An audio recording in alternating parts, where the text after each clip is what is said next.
Bien, vamos a ver este ejemplo de fuerzas coplanares concurrentes utilizando el método gráfico.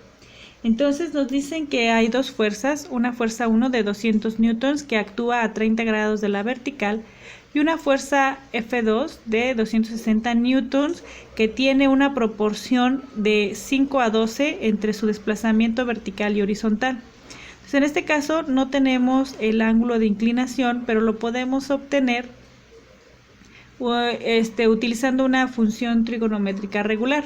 Entonces, para el método gráfico necesitas conocer tanto las magnitudes como las direcciones de ambos vectores o de todos los vectores indicados.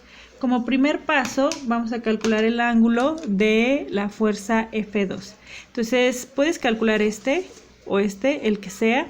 Obviamente aquí hay 90 grados, entonces se trata de un triángulo rectángulo, por lo cual podemos utilizar las funciones trigonométricas regulares. En este caso, yo voy a utilizar que sería el interno alterno del que formaría la fuerza con el eje X. Entonces voy a calcular ese. Para eso debo elegir alguna función trigonométrica que relacione los lados del triángulo con el ángulo que yo quiero calcular. Entonces en este caso puede ser cualquiera, ya que conoce los tres lados del triángulo. Por comodidad yo voy a usar la función tangente.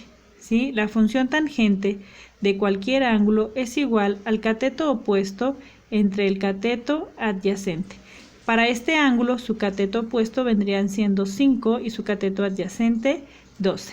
Entonces vamos a tener que θ es igual a la tangente inversa del cateto opuesto 5 entre el cateto adyacente 12. Con ayuda de la calculadora obtenemos el valor del ángulo para la fuerza F2. El cual tiene un valor de 22.62 grados. Bien, entonces ya conocemos el valor del ángulo, ya podemos utilizarlo para resolver nuestro problema utilizando el método gráfico. Para resolver método gráfico, tu primer paso debe ser organizar un punto de partida. Bueno, para saber de dónde vas a empezar a trazar tus vectores, entonces puede ser en cualquier lugar, nada más ten cuidado con los espacios. El punto de partida tiene forma de plano cartesiano con sus ejes X, Y. A partir de aquí vas a empezar a trazar los valores. Recuerda que hay dos métodos para la suma de vectores, que está el método del paralelogramo para dos vectores y el método del polígono para dos o más vectores. En este caso yo voy a trabajar el método del polígono, ya que puede servir de ejemplo para cuando se tengan más de dos fuerzas.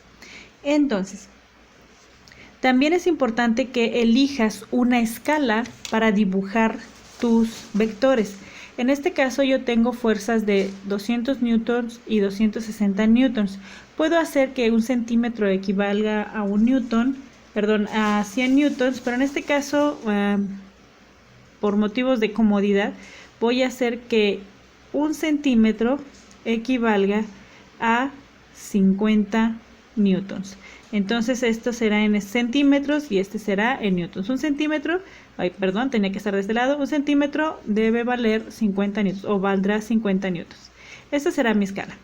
Ok, entonces, si yo tengo 200 newtons y cada centímetro son 50 newtons, entonces quiere decir que este lo voy a dibujar de 4 centímetros con un ángulo de 30 grados con la vertical. Puedes usar el ángulo de 30 grados con la vertical o preferente utiliza los ángulos con respecto a la horizontal. Eso es muy recomendable.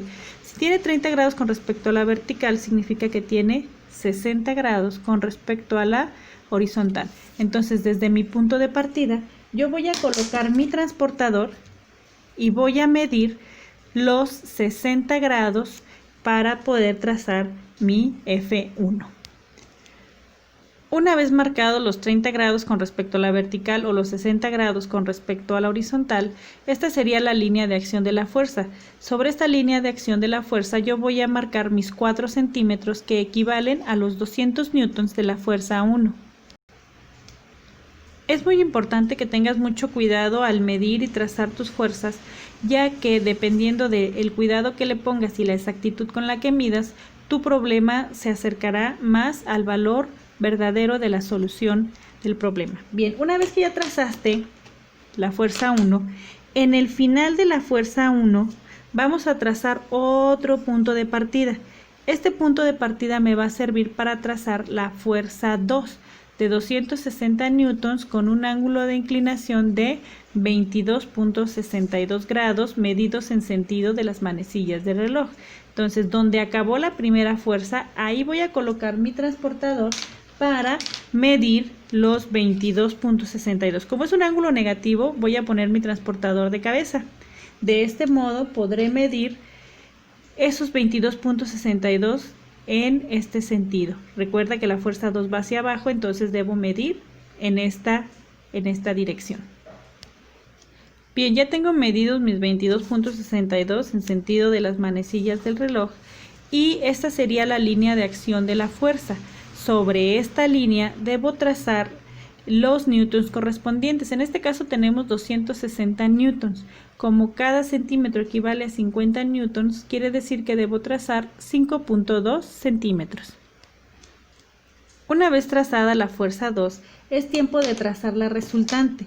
La resultante se va a trazar de tu punto de partida al punto donde terminó el último vector dibujado. Siempre va a ser inicio con inicio y final con final. Las puntas de flecha deben coincidir entre la de la resultante y la de la última fuerza trazada, así como el inicio de la resultante debe coincidir con el inicio de la primera fuerza trazada. Esta sería mi resultante y este sería el valor del ángulo de la resultante. Lo único que tengo que hacer ahora es medir esa resultante. Entonces tomamos la regla y lo vamos a medir.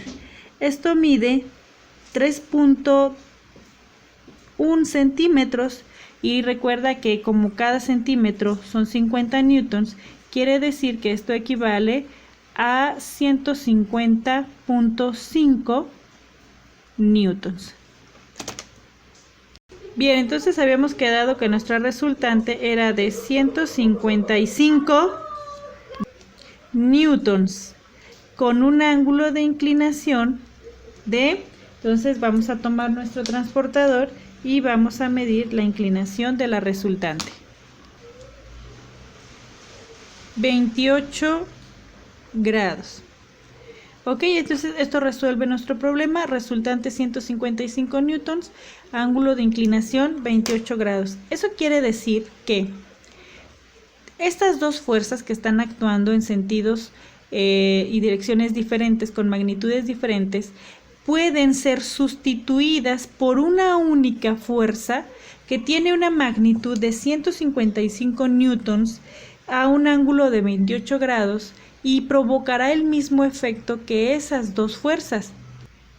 Es decir, una sola fuerza de 155 newtons a 28 grados puede producir el mismo efecto que estas dos fuerzas aplicadas a estas direcciones y que tengan estas magnitudes. Solo se necesita una fuerza para generar el mismo efecto que las otras dos. Y eso resuelve nuestro problema.